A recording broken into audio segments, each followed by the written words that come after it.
it's me, Manny, and today I will finally do something I always wanted to do for years, for centuries even. No, just for years. And I can't say years because this game took so fucking long that it really took years. I have actually tried already 2 previous times to make Yandere Simulator redesigns. Because I loved the game when I was younger and now I feel nothing special about it. But I still wanna do this because it's fun. Redesigning is fun. And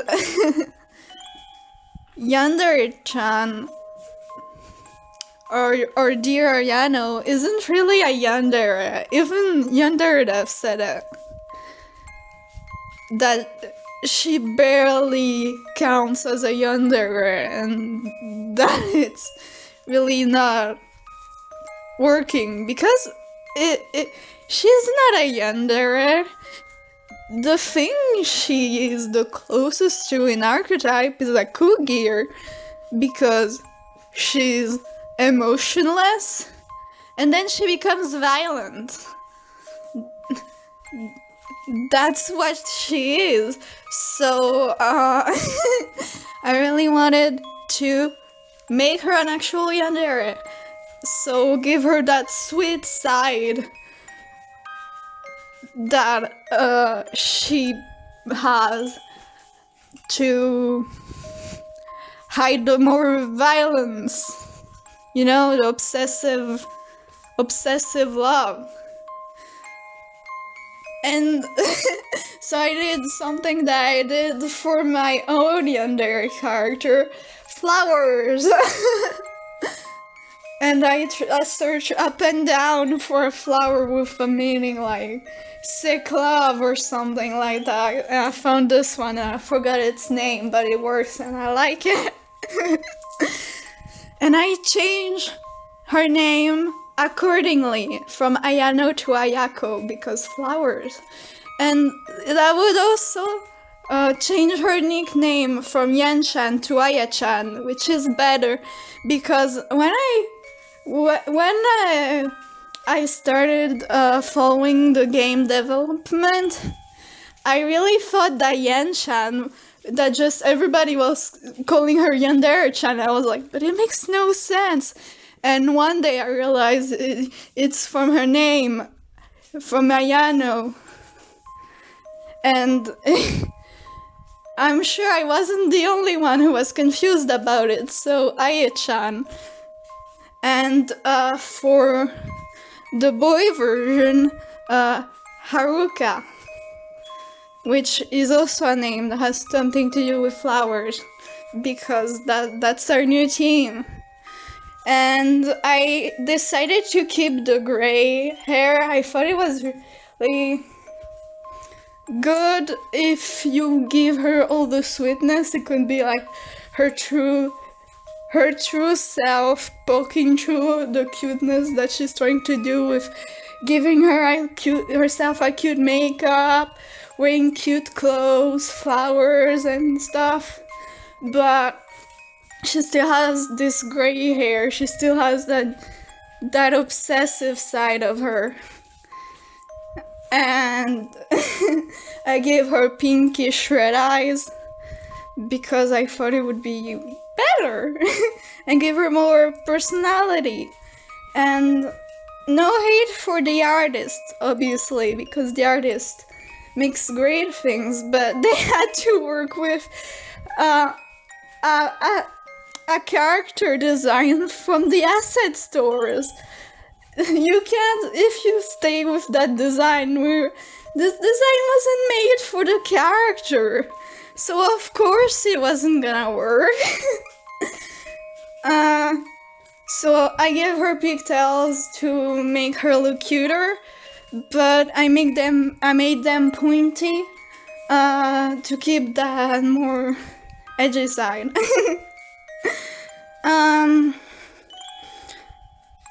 And I like I said before, she wears makeup to look super cute, and I don't think any emotionless backstory is a really good idea, because the good yanderes have a reason to love their senpai, not just meeting them once and suddenly feeling. They have a real reason to love them. And I think it's better then that she does feel things, but maybe differently than others, so she had to put on a mask and pretend to be like the others. And maybe she met senpai when they were at school younger. They had the same after school activity or something. Maybe they were both in gardening club when they were younger. I don't know if clubs exist when you're younger in Japan, but that could be a thing. That they met after school gardening activities, and she felt like she could be herself around him. She didn't do it on purpose, but she kind of showed, well, her personality without hiding when she was with him. And she felt really happy, and like for the first time somebody will love her for herself. And that's when they go to high school and she sees him with his childhood friends, and she's like, no, you will not stop this relationship. He's the first person that ever actually loved me. How dare you? I think it would be way more interesting like that. Oh, by the way, I made her nose upside down heart because symbolism, as you do. I decided, for the sake of character design, that I would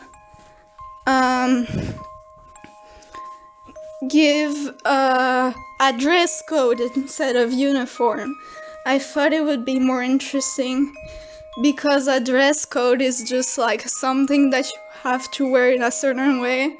Like, for example, in this one, you have to wear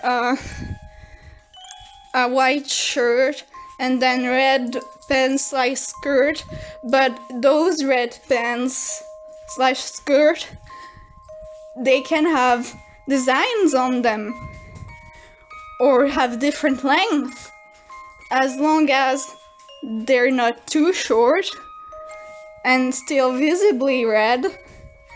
That counts as a uniform, so that can show us way more about the personality.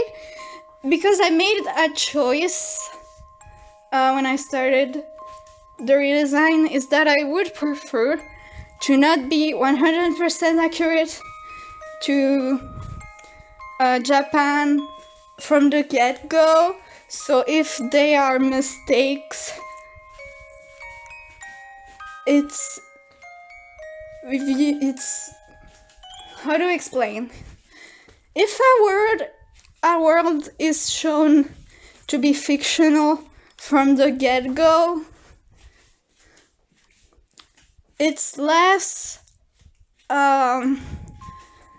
mistakes and more intentionally choosing that something is better to not be accurate for the good of the story than just a mistake. It's a creative choice. You can disagree with the creative choice, but at least there's thought put into it. It's not, oh, I got too lazy to make research, so I'm just gonna go with the first thing that comes into mind. You know?